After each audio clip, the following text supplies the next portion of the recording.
All right, well, let's go ahead and kick it off. First of all, I want to say welcome everyone to this quarter's webinar. My name's Tucker Dunn, and I'm one of the advisors here at Armstrong Dixon. I know I speak for everyone on the call, everyone at Armstrong Dixon, when I say we're so happy that you were able to join us today, and we're really looking forward to diving into these topics that we have prepared for you that we're going to discuss. Um, so a couple of things before we get started. We want to remind everyone that we do welcome live feedback and questions throughout the webinar.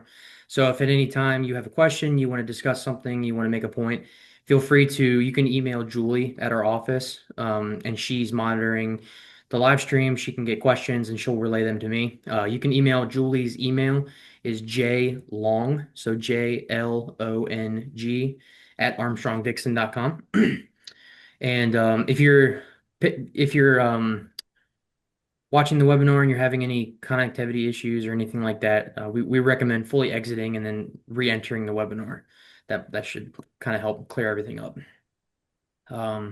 So on today's panel, we have Greg Armstrong, Joe Breslin, and Skylar Englehart. And then also all of us on the call today, including Navarone Simpson, who I'm sure many of you know Navarone. He thought it sounded more fun to be in Italy today than be a part of this webinar. So It's he's hard to compete with Italy. I don't know. It sounds like his priorities are out of line to me, but um, so all of us on the call, including Navarone, we've all obtained the Certified Financial Planner designation, and we all have a real passion for helping you and your families with all the different financial planning topics. So with that being said, I want to go ahead and jump into some of today's content. So we're going to start it off with Joe with some current events. And so one of the things that we kind of wanted to touch on was it's really no secret, or that one of the main headlines lately has really been about the government shutdown. So Joe, I wanted to start with that, kind of hear your take on that, what's kind of going on, and how that kind of just impacts things from here on out. Yeah, thanks, Tucker. It's good to be here today with you. The biggest emphasis for us for government shutdown, especially given our geographic area, many of our clients are located in the greater DMV area, so it has a lot more impact in our daily lives than maybe people that don't live in close proximity to Washington, D.C., as we do, and then people on the call.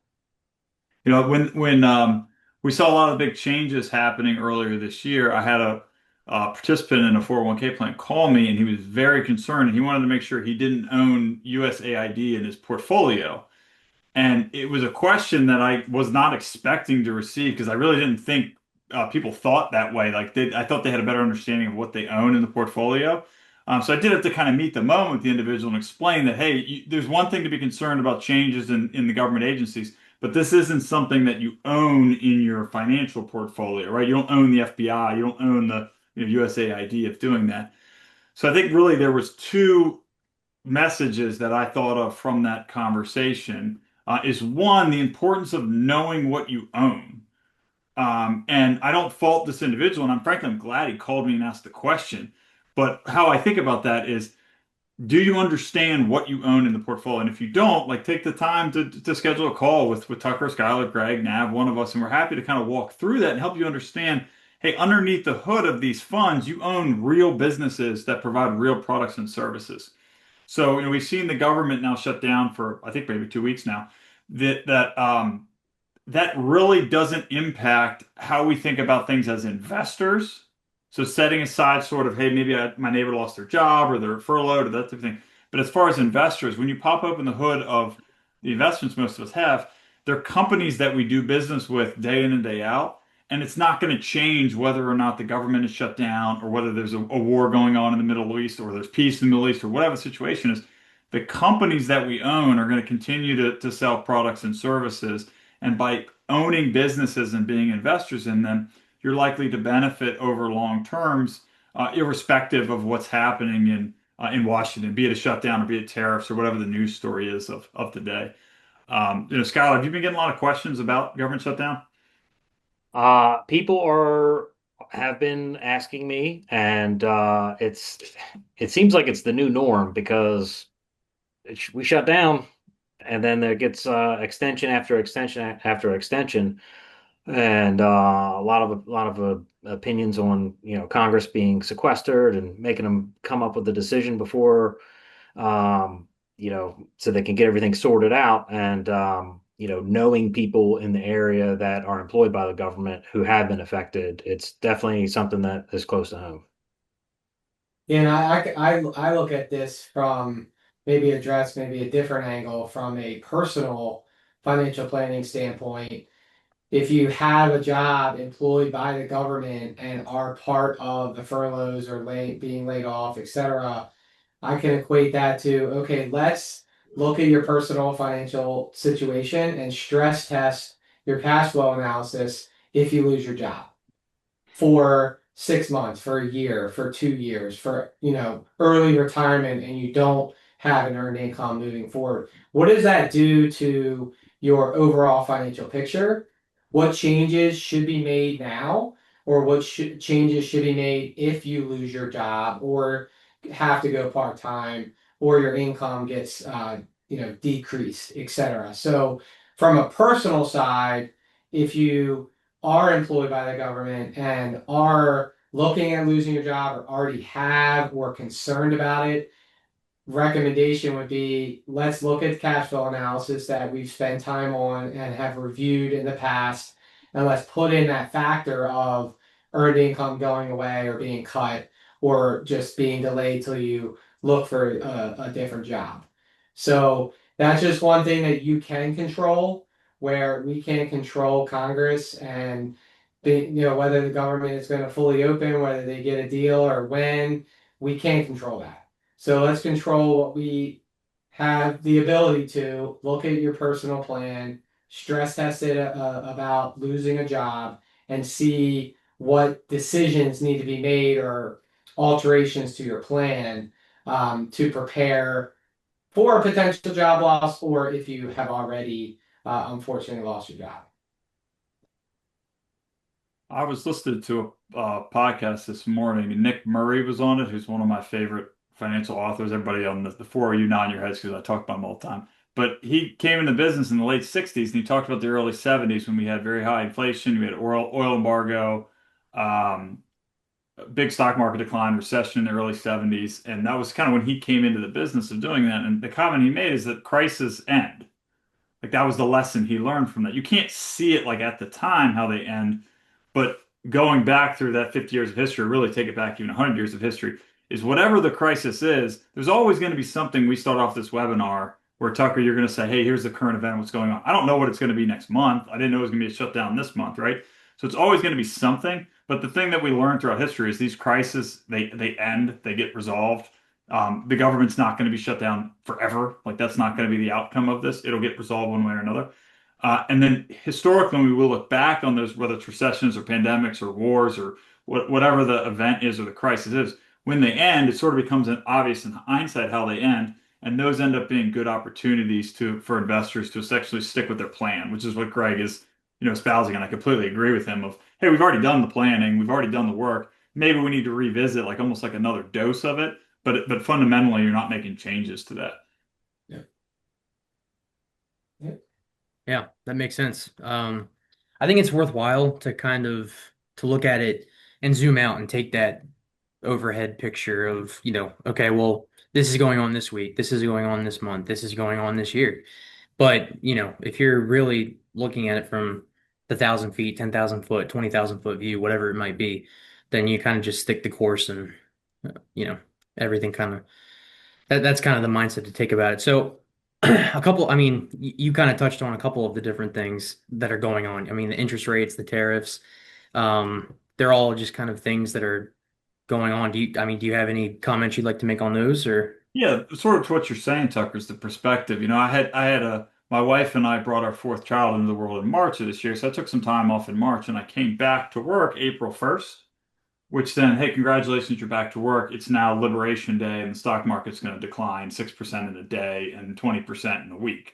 So that was a fun week to be back to work. They kept staying at home and not working, Jeff. Yeah, that was regretting my decision to come back to work. But no, it was good to talk people through that. And then now that we have, I mean, frankly, it hasn't even been that long. It feels like eons ago. Hmm. But I was looking at this chart earlier today and I wanted to share it with the group. So there's two on here. On the left side, we have September 2025, which I'm going to talk about in a moment. But really the one I want to focus on is the trailing 12 month, which is the chart on the right side here.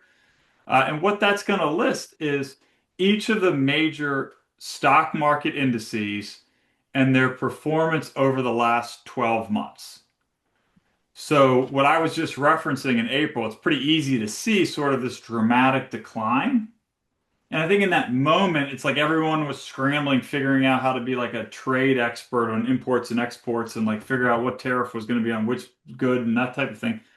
And you know, who knows? There's still ongoing debates and deliberation how it's going to be handled, but the market itself has sort of moved past it, and that's where we see this steep decline in April and then significantly recovery early in every major market. So that's the first thing that jumps out at me when I look at that is how April, while at the time felt very severe and was very real in the conversations we're having people about the losses they're seeing on their statements. But if we're able to effectively zoom out it's a blip over the course of the last 12 months. The second thing that jumps out on me is I think most people that follow business markets are aware of this top component, which is the NASDAQ, which is heavy in technology companies. It's really what's heavier weighting in that index. So you're seeing the big return in technology companies over the past year leading the way. But then effectively what's interesting to me when you go down is next is emerging markets, which are different countries around the world, essentially not Western Europe, not Japan, is what's going to make up emerging markets. So you might see India in there, South Africa, Taiwan, Brazil. Emerging markets have been the second best performer. And then, really, for the first time in a long time, we're seeing the Dow Jones underperform that one on there that says the MSCI EAFE, Europe, Asia, Far East. So those two things combined, we've seen international stocks outperform US stocks, which hasn't been the case in quite some time. But the big picture of this chart is every one of these indexes is up 10% year over year, in spite of that April significant downturn that we talked about, named Liberation Day, when we saw the downturn in April. All of those markets have since recovered and moved on to new highs. Yeah, Yeah. I feel like the theme that we keep saying is you stay the course, you tweak your planning in various different ways based on life events that you can control mostly. And making sure that you're looking at options and comparing and contrasting from your base case cash flow analysis versus whatever variable is going to change, whether it's losing a job, whether it's a market drop, decline of 10% or 20%, or you want to buy a house, or your kid's going to college, whatever it is. And then you can compare and contrast and figure out what needs to be tweaked, if anything, from asset allocation, from savings, from spending to try to making more, try making more money, etc.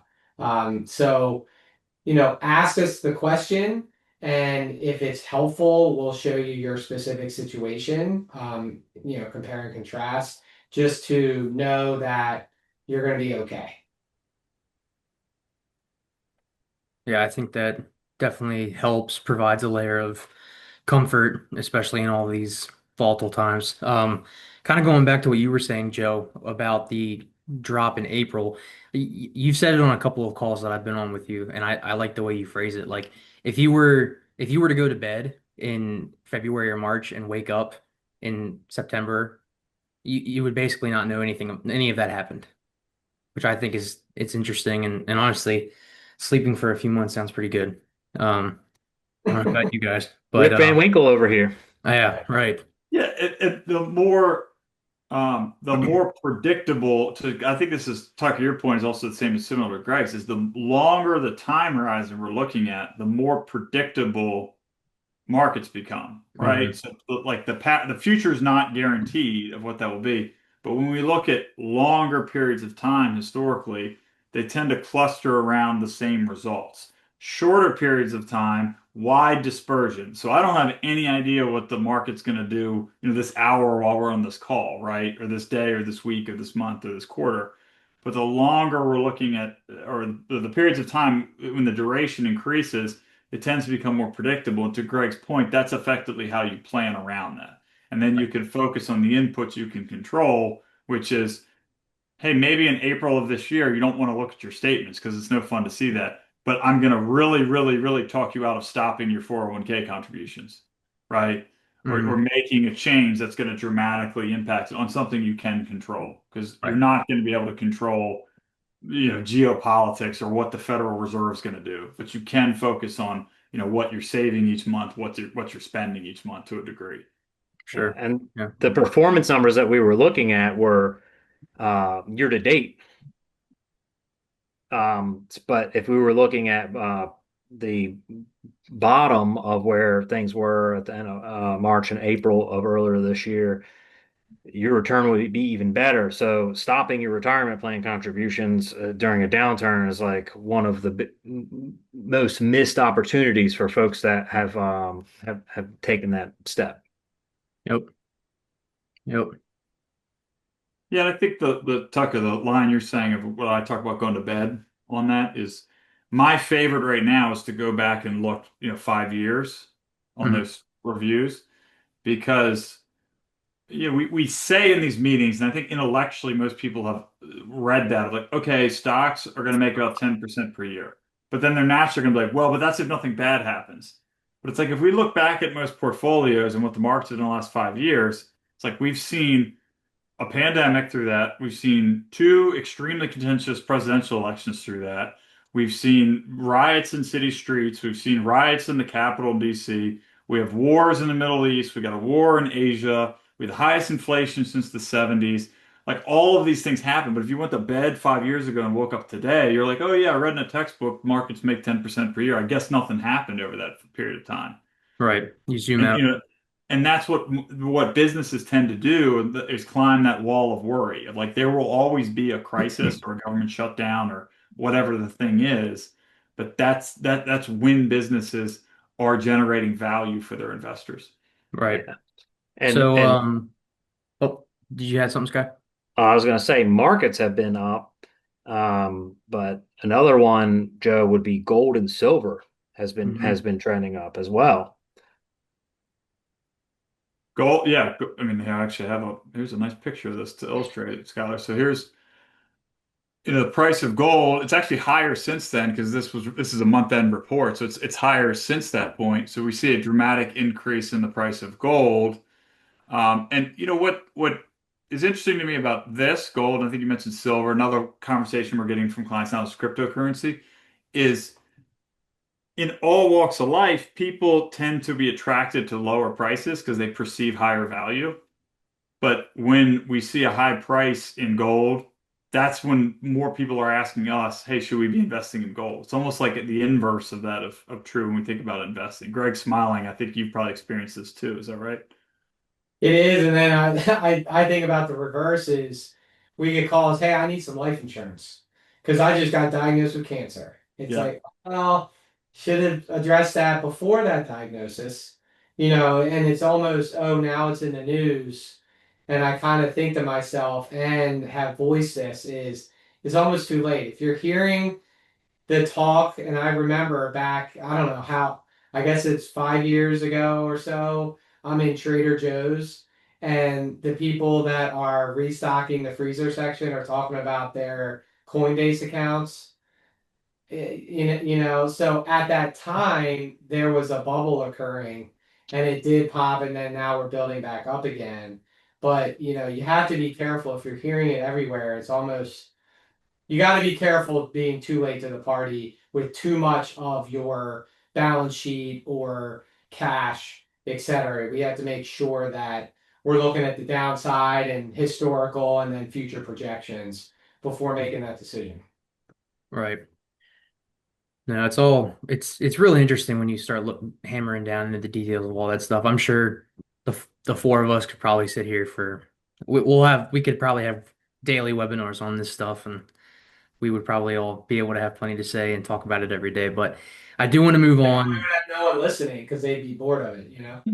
I mean, I think the four of us would be enjoying it. So That's true. uh, That's true. dance like no one's watching, right? But so I want to move on to the next part. Skylar, I know you have a couple of things that you want to talk about, particularly some stuff like maybe some end of the year planning. I think in particular some charitable gifting that you kind of wanted to Yeah. touch on a little bit. So So end of year, I mean, it is October 15th tomorrow. So if you haven't filed your taxes yet, tomorrow's the day. So there's some scrambling going on all around, and everybody's working really hard to help folks out with completing their returns. And with getting 2024 behind them, we can talk about 2025 and what you can do. Um, One would be a must do, otherwise, to avoid a 25% penalty, is to take your required minimum distribution before the end of the year. We have a lot of folks that are set up, they take it the same time every year, but other folks like to do it as things come up. And so if you haven't taken one by the end of the year, we'll be reaching out to you to try and schedule that. Um, the required minimum distributions are a taxable event. If you happen to be age 70 and a half or older, or at least RMD age 73 now, you can offset your RMD if you are planning on making a charitable gift otherwise, because the qualified charitable distributions can use what your RMD is, and then because the money's going to charity, you don't pay tax on it, the charity doesn't pay tax on it either. So if you're giving directly to a charity, you could do so with a qualified charitable distribution. You can do it's over $100,000 per person in order to do that. And then also, if you're going to be making charitable gifts, this is kind of tis the season is coming up here. Um, uh, Markets are up. If you want to realize some of your gains for a good cause without having to pay any of the capital gains tax, you could do so by making a gift of appreciated stocks or mutual funds. If you have a charity that you are trying to support currently, you could work with the folks over there, or we could work with them to make transfers. Also, or if there is a need from a tax planning standpoint where you are going to have a high income year in 2025, but in 2026 and beyond, you may not have as high of an income year, you could make contributions to a donor advised fund, and then you'll realize that a greater tax benefit in this year, but still be able to support the causes that you want to support in future years according to what your pre-scheduled sort of amount is. Of course, while we do have the ability to make HSA contributions and IRA and Roth IRA contributions up until the tax filing deadline next year, 529 plan contributions need to be in before the end of the year. That's 12/31/2025. And your um, employee contributions to your 401k or TSP or 403b account, if you're planning on making contributions to those, you can't reduce your 2025 income in 2026 with an after year contribution. So make sure that you're hitting your mark on your retirement plan contributions, 529s. Don't pay the 25% tax penalty by missing your RMD, and consider the best way to structure your charitable gifts to maximize the amount that you can give by reducing the amount of tax that you're paying. I think Yeah. that qualified charitable distribution is underutilized. People, both like clients and also like, let's say clients' parents. Like, oh yeah, mom's got to do this distribution every year, but then she's turning around and giving $1,000 to her church. It's like, well, you could give $1,000 directly from the IRA and skip that step. Sorry, Greg.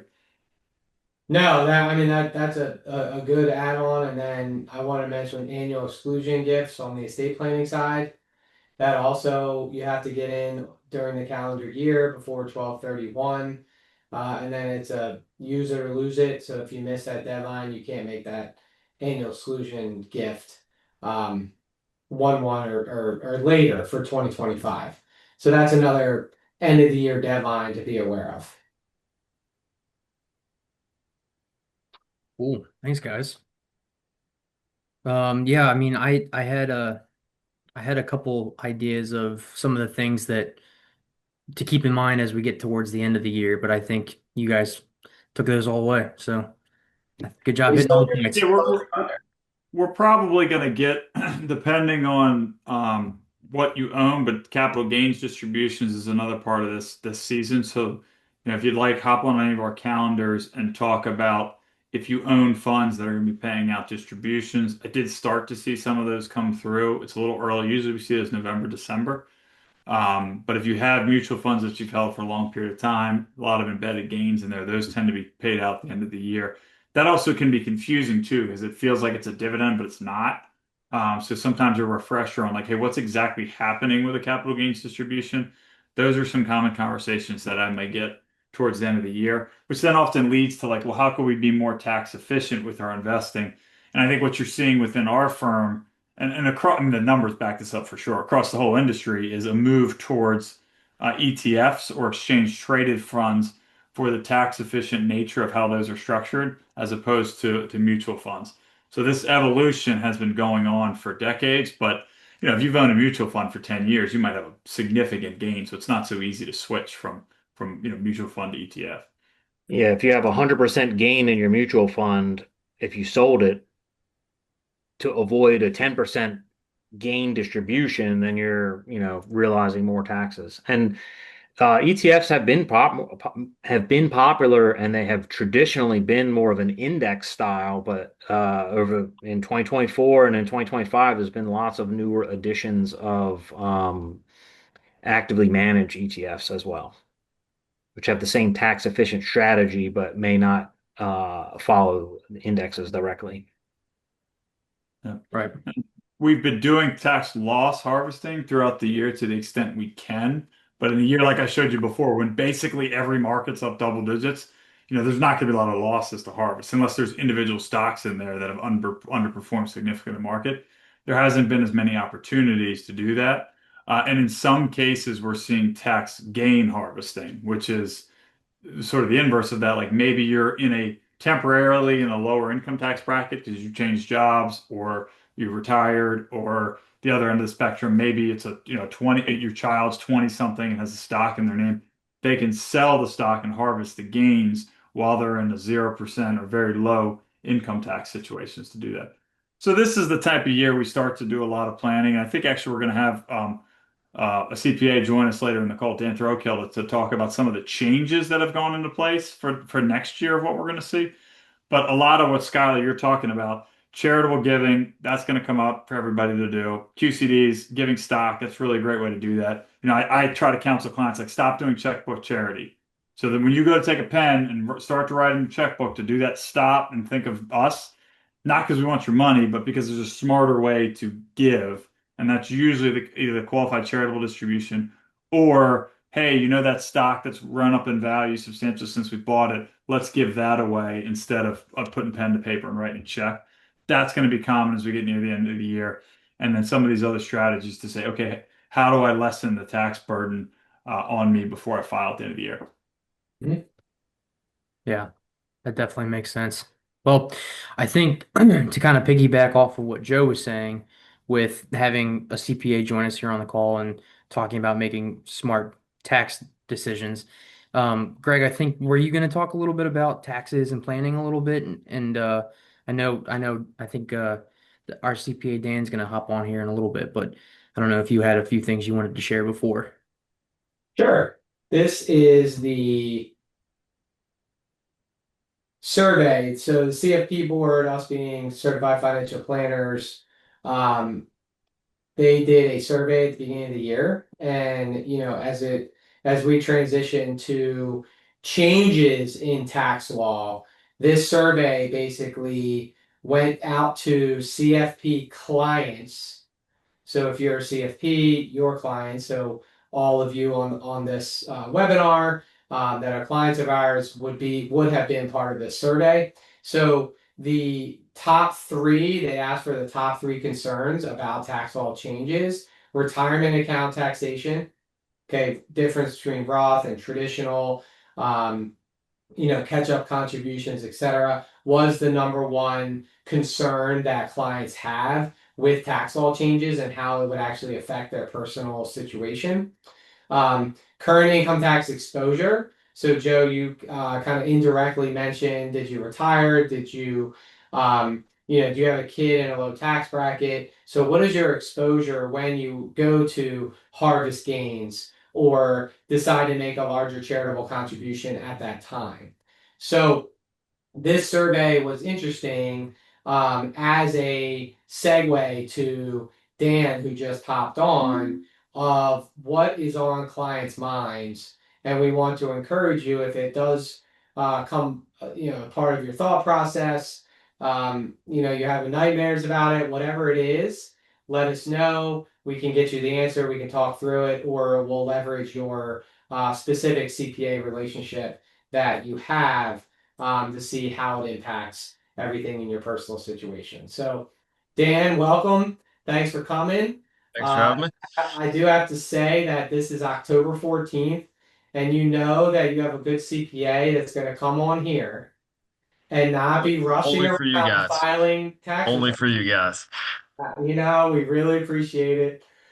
So as an introduction, I've known Dan way back to the, Seagull days at Salisbury University, not Salisbury State.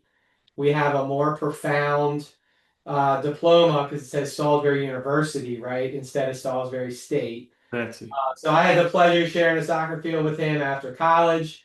And a little while ago, my dad decided to step aside as in the CPA realm. Armstrong Dixon hired Ellen and Tucker, Dan's firm. So full disclosure, we're using Ellen and Tucker and Dan to help us out in our tax planning strategies, and also they're a great resource when we have client situations come up. Hey, what do you think about this? What do you think about that? So Dan, thank you for coming on board. You had nearly 2 decades of experience. I mentioned before you're at Allen and Tucker, which is centered in Baltimore, and you have tax planning, investment strategy advisors for both private and also high net worth individuals. So I pulled that from your little blurb on your website. I left off the fact of what you like to do with your kids, but Yeah. you can decide to inform everyone on this call that you love watching your kids play soccer. So Yeah. He's actually got a game this afternoon, so going to be jumping out of here quickly and going to watch him kick a ball around. So it'll be good. yeah, But thanks for having me. I really appreciate it. As Greg mentioned, part of Ellen and Tucker. Ellen and Tucker's been around for about 80 years. We are downtown in Baltimore, right across from the aquarium. So, heart of Baltimore, and don't plan on going anywhere. We love it here. So it's good. all right. Well, and we have some questions prepared that Dan will kind of rotate who asks. So I'll start with the first one. If you can elaborate, get your thoughts on any changes in the salt cap with this recent legislation change.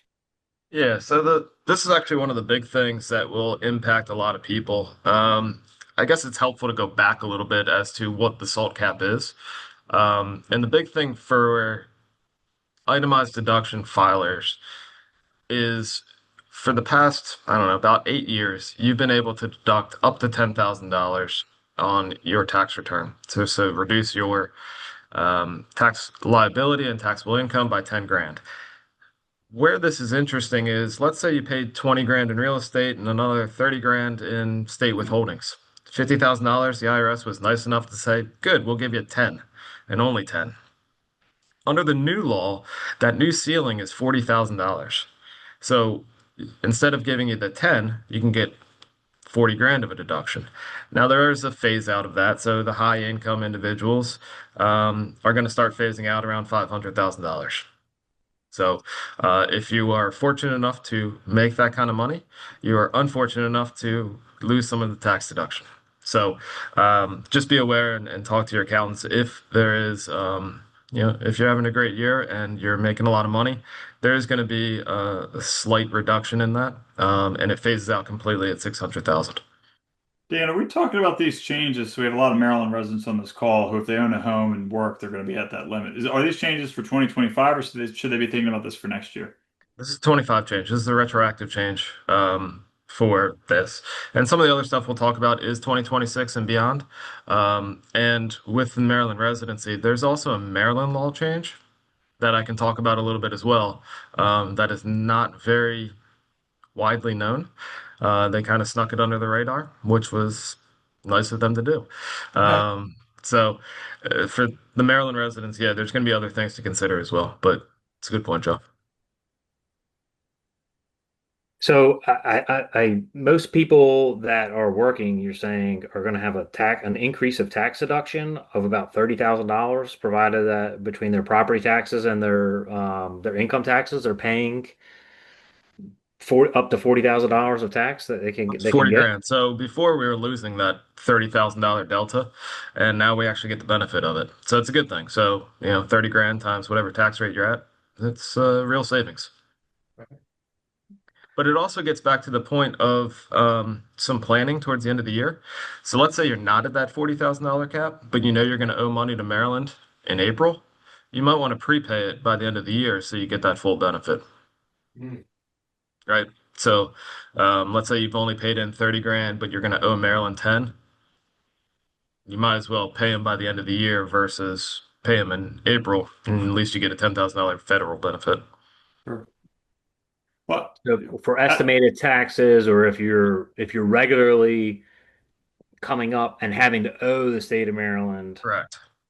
every year, pay them up front so you can use that as your deduction against Absolutely. your federal tax. That's a good move. Yeah.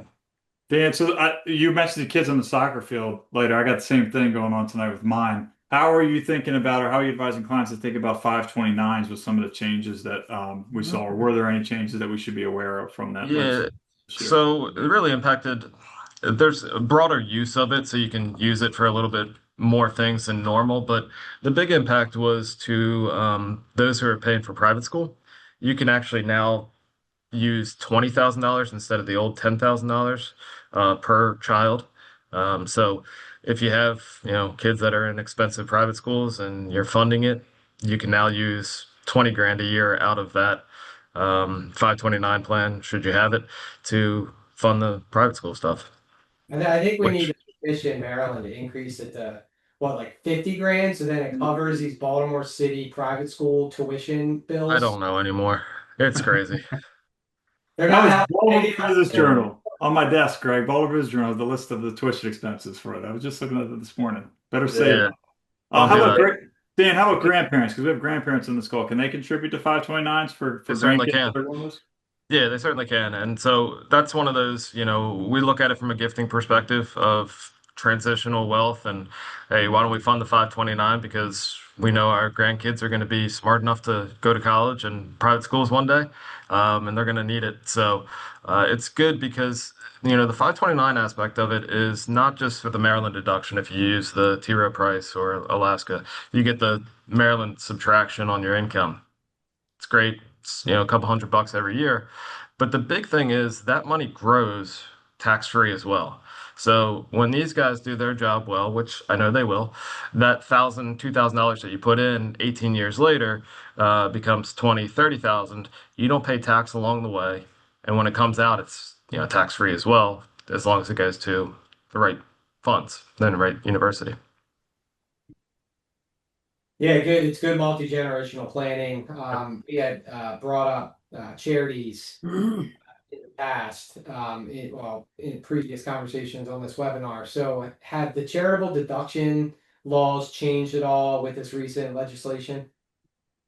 2026. So, Joe, to your point, like some of this is retroactive. This one's more 2026. There is a drastic impact, which I guess comes back to 2025.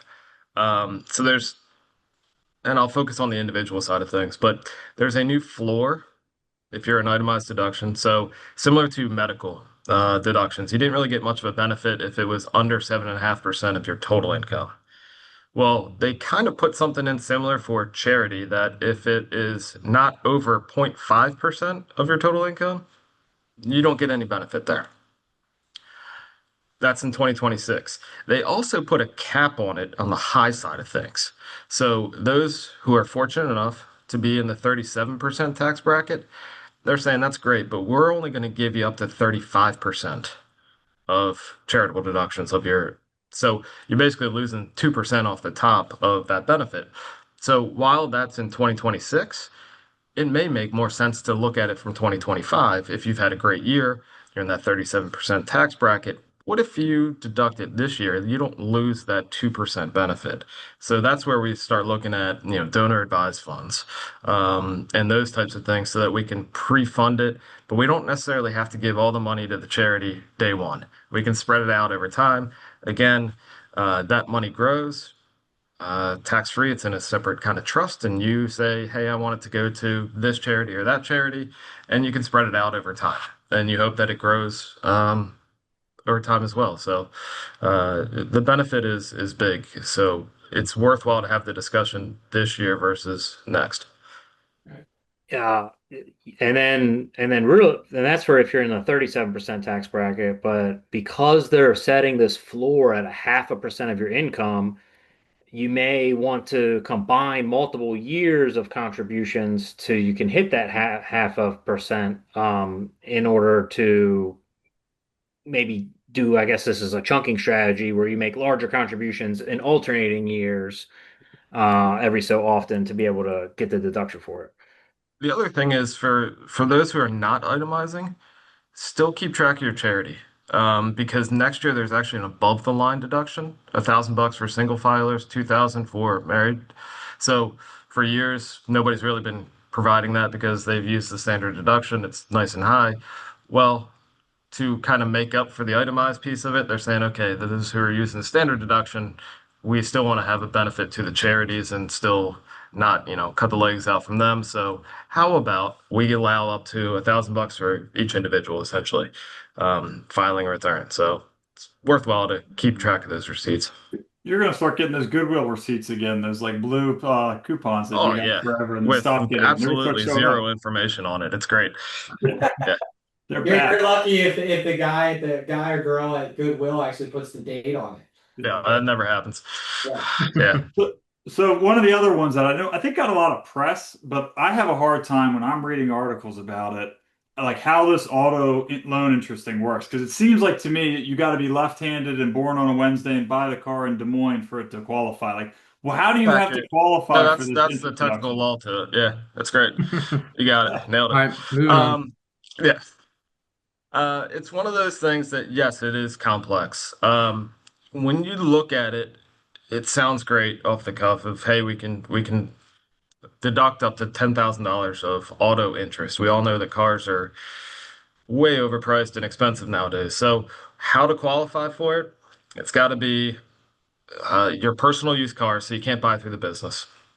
It has to be purchased this year or beyond. You can't, say, oh, I just bought a car in 2024 and I want to deduct my interest. Sorry, that doesn't work.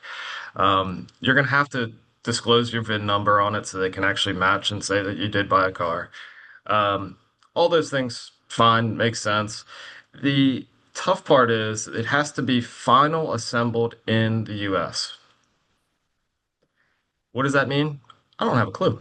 Um, I do know, however, that the car dealerships are on top of that piece of it, if they Yeah. qualify or not. So there are certain things like that where, yes, it has to be final assembled in the US. I wouldn't say that as an accountant, I'm going to be the guy that's like, yep, that one qualifies. Because there doesn't matter, Nissan or, it could be final assembled here. And I don't really know what the technical term of that is. So they've had a list of everything that works in that regard. Um, where it gets interesting is the your income comes into play. So as a single filer or a married filing joint, they actually say, yeah, you can deduct it unless you make, 100,000 as a single filer or over 200,000. they start to phase it out. So if you make over 250 as a married filing joint family, you can't get any benefit anyway. And if you're single and over 150, still no benefit. So it's a very, Joe, to your point, it is very slim of what we can actually benefit from. We're still asking the question, but for a lot of my clientele, they make too much money for it, which is a good thing. Um, And Yeah. was that on the modified adjusted gross income or the taxable income? just gross income, Okay. AGI. Yep. And So so, it's tough to say I'm going to buy, a $70,000 car and try and deduct it all. You shouldn't buy a $70,000 car if you're in the income limits.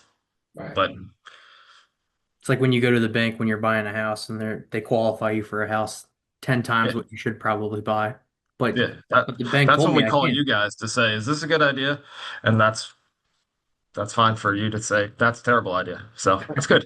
You let us be the bad guy, right? Darn right. Yeah. I'd say maybe an opportunity, I guess, somebody that has a lot of assets but low income, Uh-huh. or maybe a family situation of you're buying a car, like the family member's buying a car for a child that's in a low. There's probably some games that are going to be played on that. There's some games, but they actually address that. So one of the things they said is it has to be new to you, and it can't be, hey, I'm buying my wife's car. And because of that, it's new to me. That's great. But they're gonna be like, yeah, but you just kind of moved it from your one side of the garage to the other. That doesn't mean it's new, and you get to now deduct the interest associated with it. So there are certain games that people are going to try and play, but I think it's a very narrow group of individuals that are going to benefit. And so Dan, it's Well, not necessarily cars that are made in 2025 or older. It's as long you can buy a 2022, 2020, 2018 as long as Yeah. it's again new to you. It's You new could to me. still Yeah. New to oh, you. So it doesn't right. have to be a Okay. brand new, shiny car. It just needs to be new to you. Got it. Yep. I think the moral of the story is keep track of what you are doing during that current year, and when you meet with your CPA, make sure you just disclose, "Hey, I bought a car." And then now the CPA can do their job to say, oh, by the way, what's the VIN number and did it qualify? And they can ask the right questions. But if Yep. you don't disclose that to your CPA, there's so many things to be aware of, Dan. I'm sure you're gonna appreciate when a client says, I bought a car, I did a 529 contribution, I made $1,000 gift to charity, all these different things I'm sure you have in that tax organizer Yep. to capture everything. Yeah. So it's definitely a list of questions that we ask, but it's also, as a client, we like it when they're saying, "Hey, we bought this or we did this." And one of the big things is energy efficient product. They cut all those starting 2026. So if you're thinking about a geothermal thing or, any energy efficient, do it before the end of the year to get any kind of tax benefit. Otherwise, it's gone. Yeah. Great. Well, that we kind of concentrate on individuals. Let's move. We have maybe 6, 7 more minutes. On the business side, do you have any major changes from a small business standpoint that, yeah, because we have a lot of small business owner clients that we should be aware of, they should be aware of, things to, any nuances that have changed? Yeah, from a small business perspective, I think the biggest thing that's going to impact you is the use of bonus depreciation. So, bonus depreciation is part of the old law was phasing out, and they're saying it's only going to be 40% of whatever you buy. So, you buy a $10,000 piece of equipment, you can deduct 4 grand out of it. However, the new law went retroactive and says you can actually deduct the full 10 grand year one. So there's a big federal benefit. Now, not every state follows and plays nice with the federal law, Maryland being one of them. But for the most part, IRS is saying go ahead and expense big piece of equipment, cars, tractor for a farm, whatever it may be. They're saying if it's business use, you can go ahead and write it off. Beautiful. So don't worry about the interest deduction and having to purchase it personally or through your business because you write the whole thing off. As long as it's for the business, and we're making sure that you know, we're not buying a tractor for home and claiming it as business. But yeah, I think those types of things, there's certainly a benefit there. So, computer equipment is a big one, servers, those types of things, big ticket items. We're seeing write-offs versus a 40% write-off. Now you're talking about the write-offs. What about R&D, research and development? Any changes in that write-off? Yeah, significant changes in that one. So, IRS came out and said you can now deduct the expenses associated with the R&D. So, what was happening for the last 2 years was, best way to explain this, you had $1 million of R&D expense you could take um, over a 5 year period, and they said you can't deduct it. So you're out of pocket $1 million. However, you can only deduct it over a 5 year period. Really, it was 6 year period because you got half up front. And weird calculation, but it's the IRS, so it doesn't surprise me. Um, Now they're saying, you know what, that is counterintuitive to any kind of research and development. Why would people go out and spend more money and then get hit with a tax ramification? They don't have the cash. Cash is already out the door. So they've now switched that so that you can deduct the full R&D expense associated with R&D along with the credit. Well, the net credit. Yeah. Yeah. Okay. So So both that's of those would affect if I'm trying to think of the incentives on that, both of those that you just described would be to encourage investment now at the effective cost of less revenue to the treasury. Seeing with an eye towards growth. That would be the motivation. Is that a fair way to characterize absolutely. I it? think it's a big incentive to say, all right, let's build things here. It has to be U.S. domestic to qualify, and we're encouraging people to take the risk of creating new product. And it's not necessarily new product; it's new design. So if you're in construction, a lot of people in construction, hey, I'm trying something different. I'm trying to make something different here, and a process is different. It doesn't have to be a product; it can be a process as well that qualifies. So when most people hear research and development, they assume that it's a bunch of guys in labs and lab coats kind of mixing stuff up. It's across all industries. So definitely talk to your CPAs, just say, would I qualify? And they can, either say yes or no or put you in contact with a specialist. I'm thinking about the action item on that, and it would be possibly look at pulling a P&L, right, with your CPA and saying, here's everything that we spent money on. Does anything pop out? Oh, what does this cost? Oh, that maybe that qualifies for R&D, etc. Yeah, I think I would do it more on a global discussion of, hey, this is the type of work that we're doing. These are the types of things we're doing. You know, it really just comes up in a general discussion more than it does a more formalized thing. It's hey, we're trying to do this. We're looking at a product differently or a process differently. Just kind of clicks and it's okay, let's then dive down. But if you're trying different things and not just same thing every time, Right. yeah. So what we have one last, I guess, overarching question. It's Uh, not probably 99% opinion, 1% research or fact or whatever, but these changes, because we get clients say, oh, well, this is just going to change. Is this temporary? Is this permanent? What's your opinion? So with these laws, these tax laws that we're mentioning today, or the tax brackets, I mean, how do you answer that question? Hey, Dan, are these going to be temporary or permanent? Temporary. Yeah. Even if they're permanent, they're temporary. I think given the current environment, a lot of these provisions are deemed permanent. A lot of the provisions that have changed recently were also deemed permanent.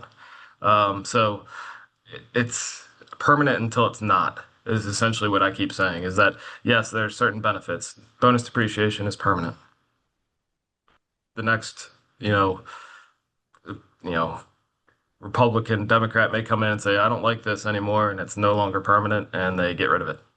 Right. So, yes, there are certain provisions that are permanent and temporary as part of this bill. I would just say, okay, we know what this year is, we know what next year is. We know from an estate perspective what the estate limitations are, and kind of work within the confines of what we know versus speculating on what might happen down the road. Right. And if it's temporary, it's temporary. Yeah. If it's Yeah, permanent, it's temporary. it's temporary. Yeah, jackpot. Got it. Nailed it. Yep. We're gonna retitle the name of this webinar that. If it's temporary, it's temporary. If it's permanent, it's also temporary. Perfect. Hey, Yeah, I love please. the way that they structure them usually too, because they'll have like an expiration, and then Yeah, the people that are in at the time will be like, well, we didn't change the law. exactly what it is. So a lot of this stuff will be done, I think it's set for like 2029 is a lot of the rule changes. Yeah.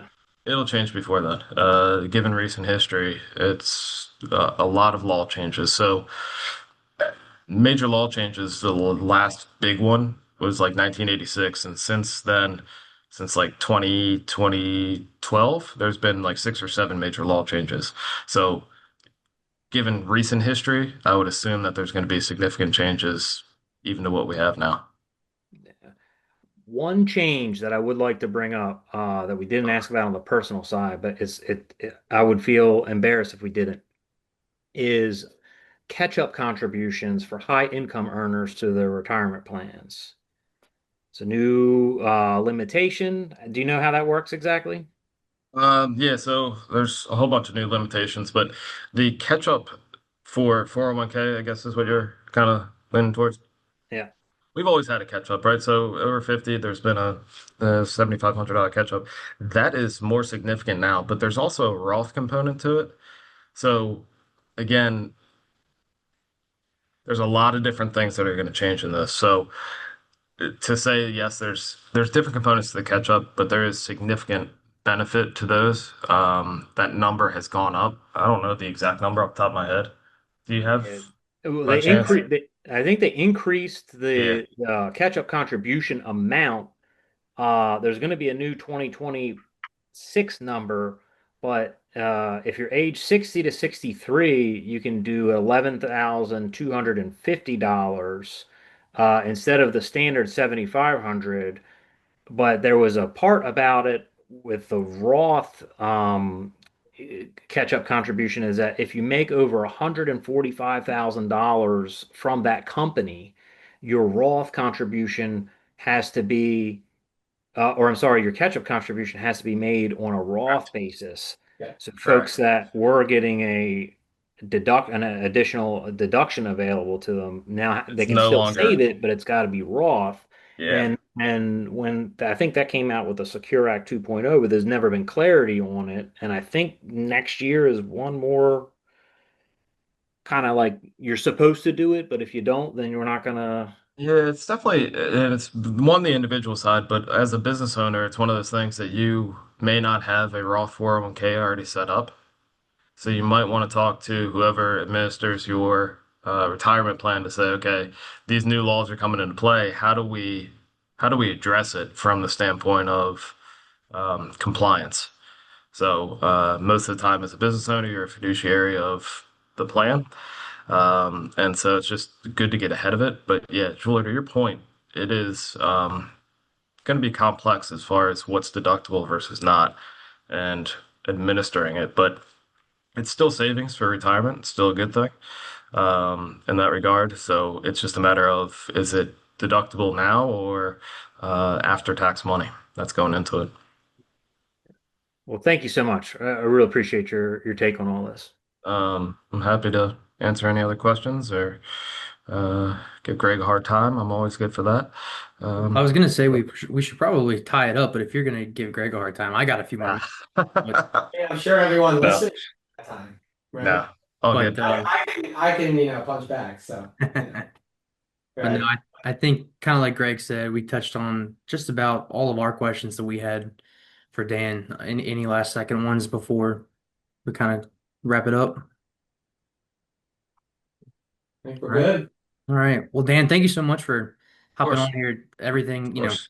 the tax law can be confusing, can be intricate. So we really appreciate you hopping on here to discuss some of these topics with us. And I think Greg, I think everyone's kind of touched on it at some point throughout the call that, don't hesitate to reach out to your CPAs, your financial professionals if you have these questions. They're always going to be great resources. So, Yeah. all right, Dan. Well, thank you so much. Thank you. Have a Everybody good have a good day. day. Enjoy See your ya. soccer game. We'll see. Will do. All right. All right. Well, I think before we kind of tie everything up, do any of you three have anything else you'd like to add to any of the topics we've kind of talked about today? Be a I good guess client to your CPAs.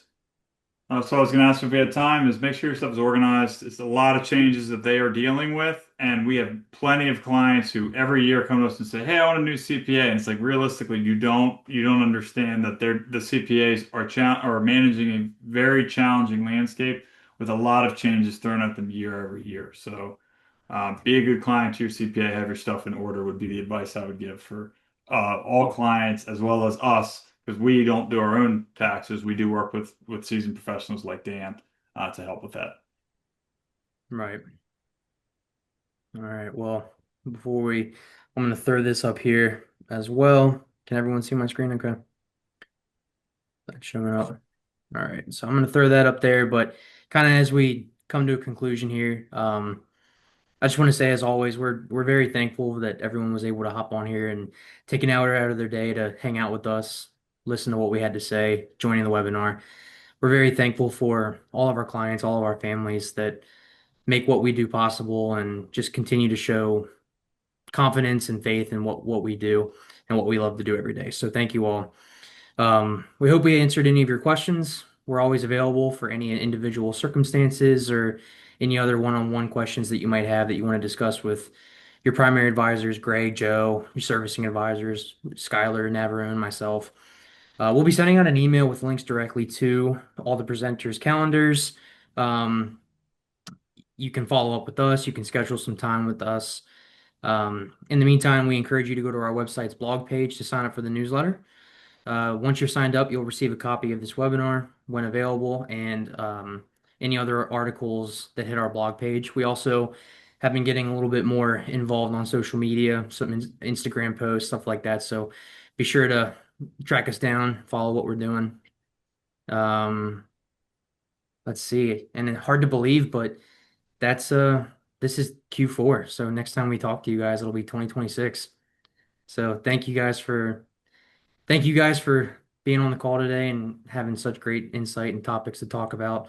Thank all of our listeners for joining us and hanging out with us today, like I said. And I hope everyone has a great rest of their 2025 and we'll see you all in 2026.